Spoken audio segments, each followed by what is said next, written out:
হারুনকে দিয়ে আমাকে কোদইয়া জেলও নিচ্ছে। তো এটা আপনাদের আব্বা জানা করছে, আমাকে ভয় ভীতি দেখাতে মেরে ফেলবে, আমার বাচ্চাদের মেরে ফেলবে। ওই মাফিয়া গ্রুপ দিয়ে আমাকে অনেক অত্যাচার করছে। একটু বিষয় জানার ছিল, সেটা হচ্ছে আপনি একসময় গণমাধ্যমে বলেছিলেন মাই টিভি আসলে আপনার ছিল।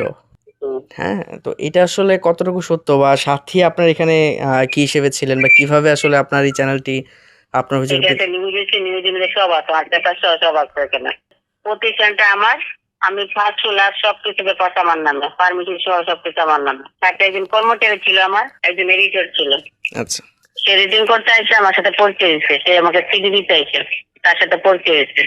তার একটা এডিটিং হাউস ছিল শান্তিনগরে, ওইখান থেকে আসতে আইসা মালিবাগ ছিল আমার মৌচাক অফিস, আহ, ওইখানে আর সাথে আমার পরিচয় হয়েছে। তারপর রইলো অফিসে, আমি বাইরে গেছিলাম, আর উপরে দায়িত্ব দিয়ে গেছিলাম। তারপরও পুরাটাই দখল করে খেয়ে ফেলছে। পর আসলে আপনি মানে নিজের আয়ত্তে নেওয়ার জন্য কি করেছেন, বা কোনো একটা সন্ত্রাস বাহিনী আছে মাফিয়া গ্রুপ, ওই মাফিয়া গ্রুপ দিয়ে আমাকে অনেক অত্যাচার করছে, আমার গাড়ি অ্যাক্সিডেন্ট করাইছে, আমাকে অনেক অত্যাচারের মধ্যে রাখছে।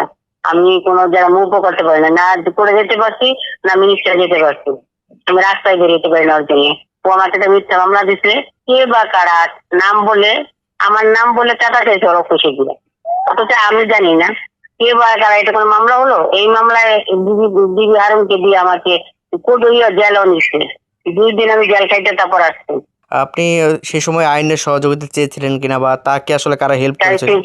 ওরা যে দিয়েছে প্রশাসন করছে, দিবি হারুন করছে, তো এটা আপনাদের আব্বা জানা করছে। এখন তো আসলে তারা আটক হয়েছে, সেক্ষেত্রে আপনি আপনার চ্যানেল আবার নিজের কাছে নেওয়ার অবশ্যই আমি চেষ্টা করতেছি, আমারটা আমি নিয়ে নিব, আমারটা আমি প্রশাসনের মাধ্যমে নিব। আমি কোনো বিলম্ব করে কোনো নিব না, কারণ আমার নামে সমস্ত কিছু সবকিছু আমার বৈধ। আমি তো অবৈধ না, ওর তো কোনো পেপার না, কিছু নাই, এত বছর খেয়ে গেছে অবৈধ ভাবে। আচ্ছা, তার তার মানে কি বলতে পারি কিনা সাথী আসলে ডিবি হারুনের সহযোগিতায় আপনার এই চ্যানেলটি আত্মসাৎ করেছে? তিনি যে কি পাইছে, আওয়ামী লীগের দোষর ছিল, আওয়ামী লীগের যত আছে সব নেতাদের সাথে পাইছে, হরই ছিল, সম্পর্ক ছিল।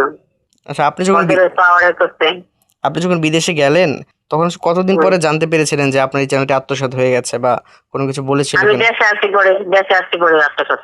আর প্রথম যখন আপনি আপনার চ্যানেলে ঢুকতে গেলেন আর কি, যখন আপনি বিদেশ থেকে আসলেন চ্যানেলে ঢুকতে গেলেন, তখন আসলে কি কি ফেস করেছেন?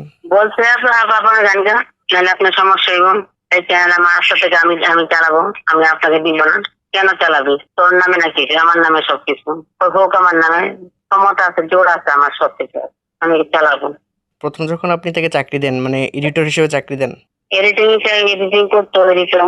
আচ্ছা, আমার শেষ প্রশ্ন, এখন তো তৈদ আফ্রিদি বা সাথী তারা আটক হয়েছে, আপনারা আসলে কি ধরনের শাস্তি চান? বা 5 আগস্টের পরে আমি মামলা করছি, করছি মামলা, ও শাস্তি পাবে, অবশ্যই একটা শাস্তি পাবে। আচ্ছা, এখন অনেকে আসলে বলছেন, ওখানে ইউটিউবে গিয়ে দেখবা যে মাই টিভির মালিক কে, তাইলে আমার নিউজ চলে আসবে। সেটা আমরা দেখেছি, অনেকে আসলে বলছেন যে যেটা আসলে জুলুম করেছেন উনি, ওইটা শাস্তি আসলে এখন তিনি পাচ্ছেন। আপনি কোনো স্পেসিফিক তার বিরুদ্ধে অভিযোগ আনছেন কিনা? এর বাইরে আপনার জীবন হুমকির ব্যাপারে কোনো অভিযোগ আপনি দিয়েছিলেন কিনা, বা এখন দিচ্ছেন কিনা? তখন তো আমি বের হইতে পারিনি, আমি কাকে হুমকি দিব? অভিযোগ দেওয়ার মতো কোনো ছিল না, সুযোগ ছিল না। সে আমাকে সন্ত্রাস দেওয়ার রাখতো, আমাকে ভয় ভীতি দেখাতে মেরে ফেলবে, আমার বাচ্চাদের মেরে ফেলবে।